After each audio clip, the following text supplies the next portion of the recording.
So very delighted to be here at this forum, and good morning, good afternoon to everyone, to all the participants, depending on whichever time zone you are in.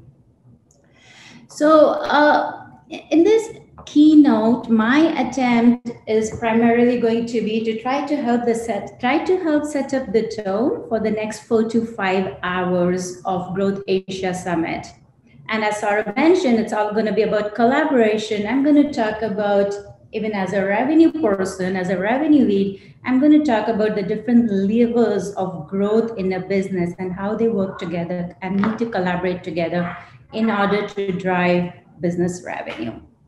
So, as a revenue lead, my goal is to drive revenue that reflects in the overall business growth. And why I say that in the context of overall business growth is because for revenue to grow consistently and for revenue to grow in a sustainable manner, it is pertinent, it is important that all the levers of the business, all the business drivers in your organization are working together or are revenue ready in order to drive the business growth.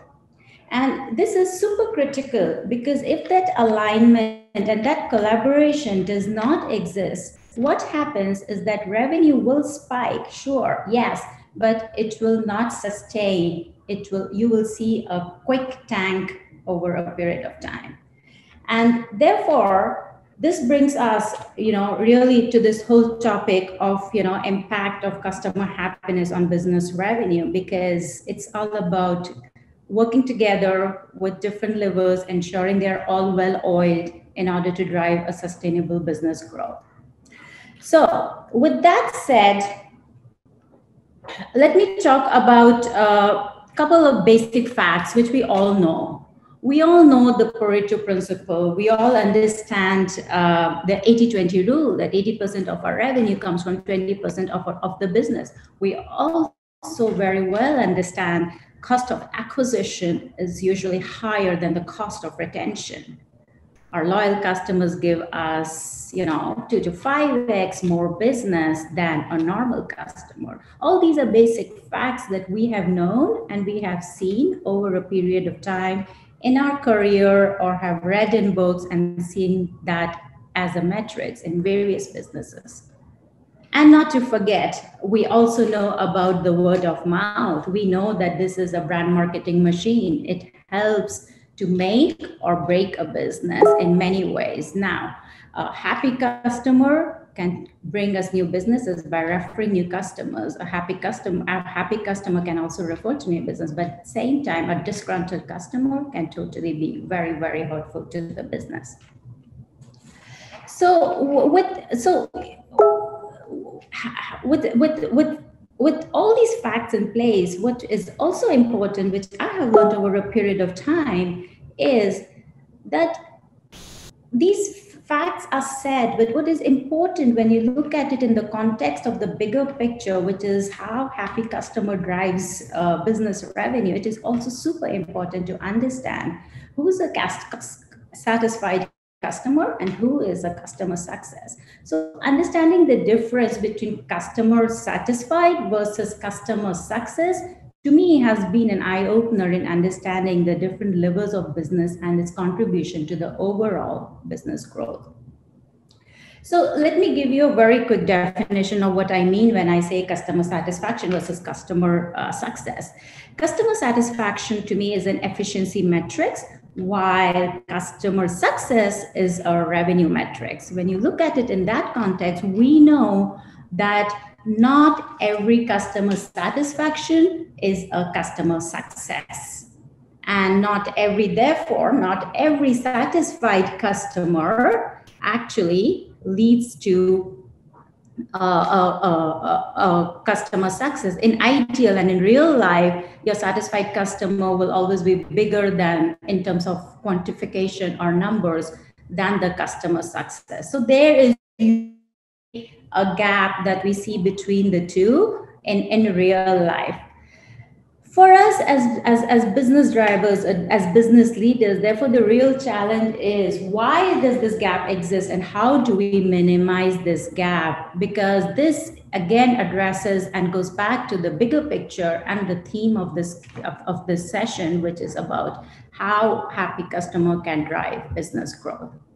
So let's understand this point by point.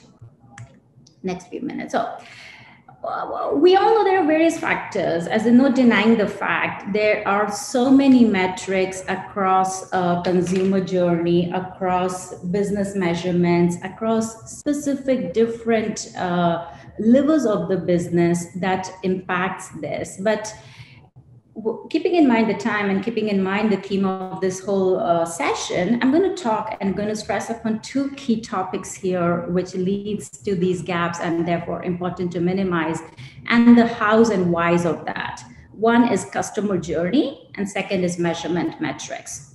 Let's take it one by one. So customer journey.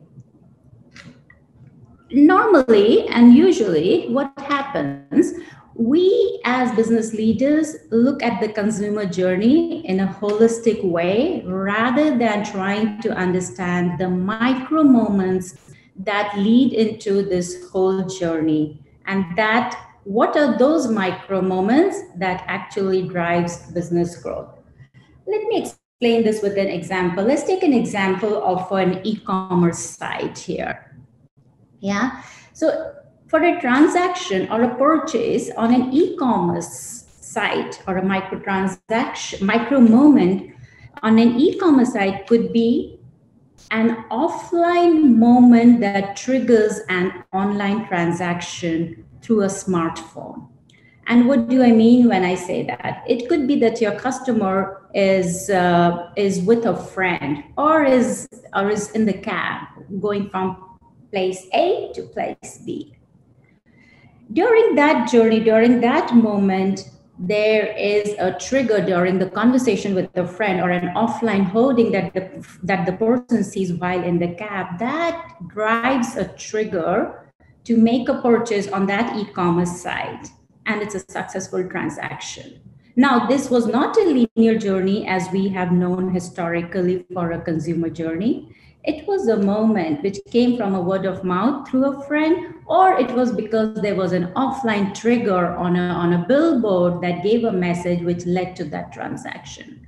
It was a micro moment that did not go through this whole stage of awareness to consideration to purchase to post-purchase. So understanding those micro moments and leveraging those micro moments to drive your business instead of holistically looking at a whole customer journey as one picture is an important thing that can enable, minimize that gap. And that can lead to one identifying why some customers switch and why others stay. Another important context in the micro moment is also, as we understand that who stays and who switch, we, of course, that helps us or leads us to segmenting our whole set of customers into different clusters, into different groups. And then we personalize their journey by sending them personalized communication so that we can be relevant to them. However, my learning has also been that sometimes over personalization based on which cluster and which segment we are talking to actually does not help in the business. And let me give you another example to explain what I'm talking about when it's over personalization. So a great job of customizing content may lead to increase in conversion and checkout rates, but it may not necessarily lead to higher ARPU or average revenue per viewer or per user.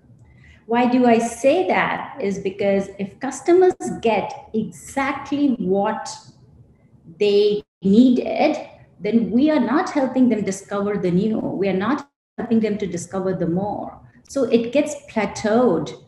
While a customer may not know what they may need in future, what they might need in the future or as a next, we as marketers It's our job to drive the business, in order to drive the business, to understand the next trigger informed by data and enable to make our customer acquaint with that unknown new. And when we do that, we enable drive growth, we enable business revenue. Hence, over personalization actually might be plateauing your business rather than growing your business. So understanding that fine tune or fine balance between the two is super critical. So when customers get exactly what they need, we're not actually helping them discover anything new in a net, and therefore not helping to drive the business. Second point, measurement metrics. As in, this is something that changes over time. What metrics we want to measure, it all depends on which growth level are we in our business, and an early starter to a mid growth to an established business, and all this evolves and grows over time. But generalizing this to an overall discussion on measurement metrics, what I have seen and what I have experienced in various businesses that I have been over the years is, we as an organization tend to measure or define our success metrics, which are siloed for different departments, rather than look at it as a common success metrics that then get cascades into individual departments, all therefore driving towards one common organization goals or three common organization goals, depending from organization to organization. So again, taking in context the earlier example of customer satisfaction versus customer goods, we see that if this is kept in silos, they are basically going as two parallel worlds, not meeting anywhere in terms of organization goals. So trying to have common metrics can completely help minimize that gap. And let me explain that further. So when we align our organization goals to department goals, be it marketing, be it product, be it customer service, we tend to create certain level of competencies between the departments in terms of defining the clarity of goal, but also in terms of clarity of what is their key responsibility towards those goals. And when you map those success metrics to department success metrics, you basically tend to create that harmony wherein everyone is aligned and work towards those goals, which can deliver or maximize the business revenue. And again, the three P's of people, process, and product are therefore in complete harmony in such environment, and they all run like a well-oiled machine. Let me give you a more mathematical example of that in terms of how this can actually be done in real life. And we actually put this in practice in our organization here. So when you have these common goals, which are organization goals, you basically map these different organization goals to each of your department. But like I said, there is a clarity of role, there is a clarity of specialization which each of the department brings in.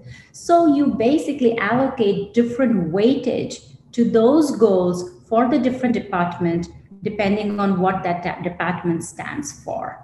And that alignment helps to run the organization towards driving the business like a well-oiled machine. And to me, there is this, a quick last slide for you to show how this impacts in an OTT business where I operate. This is my OTT business growth flywheel.